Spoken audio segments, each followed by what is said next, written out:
Hi everyone, this is Miss Simmons. Hello, I hope this finds you guys well and enjoying at least some aspect of your um, social distancing. I wanted to go over with you guys a flip chart that I have made into a Google Slides about World War II. And specifically, I'm going to be breaking this up into segments. This first segment is how the Allied powers managed to win in World War II, militarily speaking.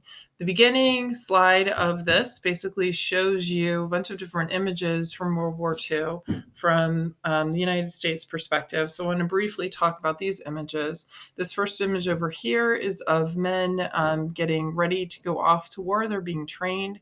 Right here, this is General Dwight David Eisenhower. He was the general in charge of the European troops, the American troops in Europe, I should say, during the war, and he's talking to men before the D-Day invasion. Right here is an image of Navajo code talkers. They worked specifically using the Navajo language to transcribe messages that the enemy could not understand.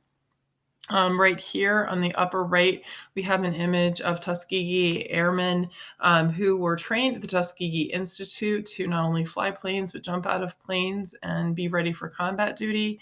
Here are some women pilots. They're called WASPs, standing for the Women's Auxiliary or Air Force Service Pilots.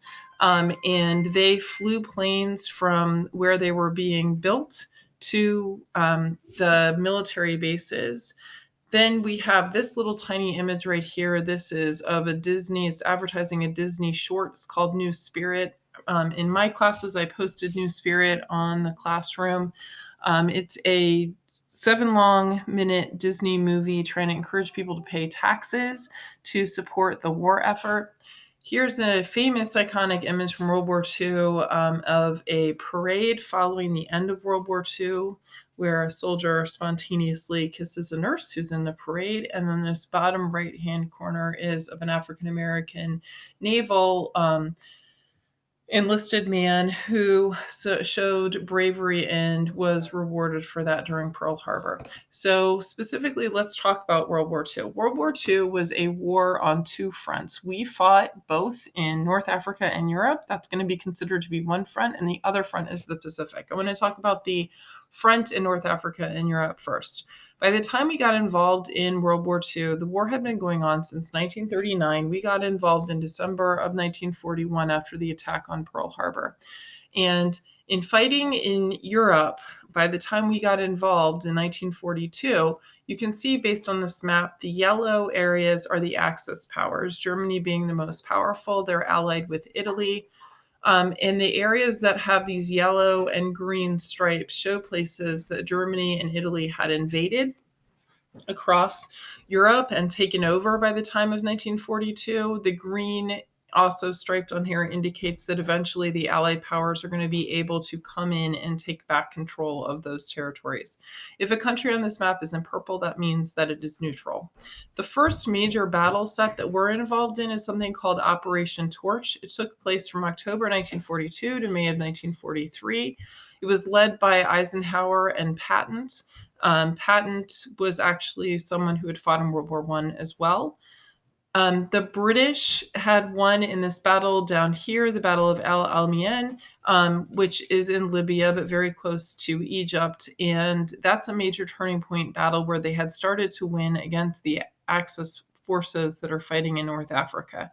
The United States comes in 1942 to Morocco here, and then they're pushing eastward across North Africa to Tunisia from Morocco, managing to work with the British soldiers, managing to cause the fall of Tunisia. And from that point, with Operation Torch, that means that the Allied powers now have control back over Northern Africa. From that standpoint, we're going to see from Tunisia, the Allied forces pushing to the island of Sicily in the invasion of Sicily. That's called Operation Husky, the takeover of Italy and liberation of Italy from Axis control. From Sicily, once we manage to get control of Sicily, it takes us almost a full year to push up from Sicily to liberate Rome. Rome was liberated in 1944, June of 1944. At the same time, in June of 1944, the Allied powers, with a combined effort of American forces, British forces, and Canadian forces, are going to land at D-Day. And that landing at D-Day will give us not only the push to Germany from the south, but also this push to Germany coming from the west, forcing Germany to fight really a two-front war. The war on the west and then the war in the east. This light purple area on this map indicates how far Germany had pushed into the Soviet Union. The brunt of the fighting that Germany is doing is actually in the Soviet Union, and specifically, based on this map, you can see where Stalingrad is. That's the most famous battle that the Soviet Union is fighting in against Germany. Americans did not fight in that particular battle. So let's talk a little bit more about the D-Day invasion. The D-Day invasion is probably the most famous battle that the United States is involved in during the war in Europe. And what we're going to see in the D-Day invasion, again, are American troops, British troops, and Canadian troops specifically fighting in this particular battle. We had sent information hoping that Germany would get a hold of that information. It was misinformation that we were going to attack France from the short distance point of Dover in England to Calais in France. But in reality, the actual D-Day invasion is going to be happening here on the Normandy beaches.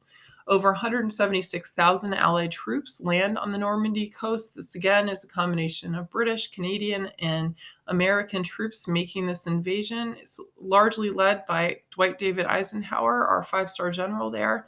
Once we land, the idea is that we're going to then push to Paris, get a strong foothold here, push to Paris, liberate Paris, and then push further eastward toward Germany. And by the spring of 1945, the Soviet Union had actually liberated Berlin. So we're pushing from the west. This kind of relieves the Soviet Union in a sense because Germany would have to divide its army and fight a two-front war.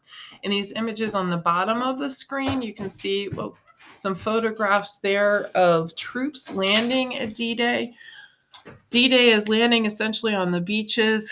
Once the Allied troops landed on the beaches, they're going to have to get off those ships under heavy fire that's coming from largely cliffs overhead, run across the beaches, up to the cliffs, defeat the Germans, and then get a strong point from there. If you're a movie buff and you've seen Saving Private Ryan, the beginning scenes of Saving Private Ryan are all about D-Day, and many people who have survived D-Day and have seen that movie talked about that it's a pretty realistic depiction of what the D-Day landing was actually like.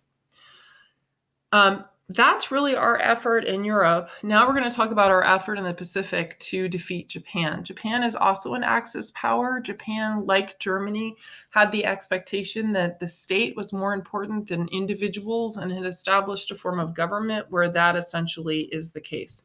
In fighting in the Pacific, Eisenhower is in control of Europe, but General Douglas MacArthur is in charge of the troops that are in the Pacific. Our major battles that we're fighting first are in the south, in the Coral Sea, and this is all happening after the attack on Pearl Harbor in the Hawaiian Islands, which at the time were still a territory, not a state. The Battle of Coral Sea is one of the first places where we're able to defeat the Japanese and push back against them. The next major kind of turning point battle is the Battle of Midway. It's up here, kind of close to Hawaii. The Battle of Midway will take place in June of 1942. And again, that will kind of turn the tide and put Japan on the defensive. From that point forward, we go into a strategy called island hopping. And you can kind of see it based on this map, wherever you see these blue splotches. What the American troops are essentially doing in the Pacific is invading islands, trying to get control of islands that were previously controlled by Japan. Once they get control of one island, which in some cases is taking months, then they push closer and closer to islands closer and closer to Japan. And that's essentially the island hopping strategy that's happening between 1943 and 1944. Japan had managed to take over the Philippines, which, if you remember from the Spanish-American War, was an American colony. And MacArthur had his base there. He's going to be moving his base further south after Japan manages to take over the Philippines. and he promises to return to the men that he left behind there. Many of his men are forced to go on what's called the Bataan Death March, where they're given inadequate supplies and forced to march upwards of 10 to 15 miles a day. Many, many men died in this forced excursion by the Japanese army in the Philippines. As we get closer to Japan, we do not get involved in a land invasion, and the military intelligence believed that if we did, that we would have lost a lot more lives because of the expectation of that the emperor had of the people to be willing to fight to the death to support their country. So we instead firebombed Tokyo. And speaking of movies again, if you've seen the movie The Fog of War, then you hear McNamara explaining the rationale behind the firebombing of Tokyo, which is going to kill many, many Japanese civilians. The United States, as well as Germany, as well as Japan, is involved in not only killing military people, but also killing civilians during this war. Some famous images from this war, you've got two really kind of iconic photographs, and there's a memorial in Northern Virginia that is close to DC called the Iwo Jima Memorial, where you see this statue resurrecting this famous photograph. The Battle of Iwo Jima, let's go back to this map for a second. The Battle of Iwo Jima is going to last from February to March. It's a very long battle where the Japanese are fighting to the death. Americans had a really difficult time getting control over that island, and when they finally do, and put up the American flag, and this photograph is taken, is kind of emblematic to many Americans of the struggle that the military underwent to be able to win this particular war. This other kind of famous, iconic photograph is of MacArthur right here, returning back to the Philippines after having defeated Japan enough to take back control of the Philippines. And here he is. He had pledged to return. Here he is returning. I'm going to stop here with this. And our next segment, ladies and gentlemen, that I'm going to record is about the United States during World War II, specifically the home front, and the idea that the United States is a, quote, arsenal of democracy. We're going to be talking about what that means, and we're also going to be talking about how the war at home impacted all kinds of different groups of people, as well as the way that people lived. Again, I hope this finds you well and able to learn still, hopefully, while you guys are pretty much stuck at home with your social distancing. I hope to see you all soon. Bye-bye.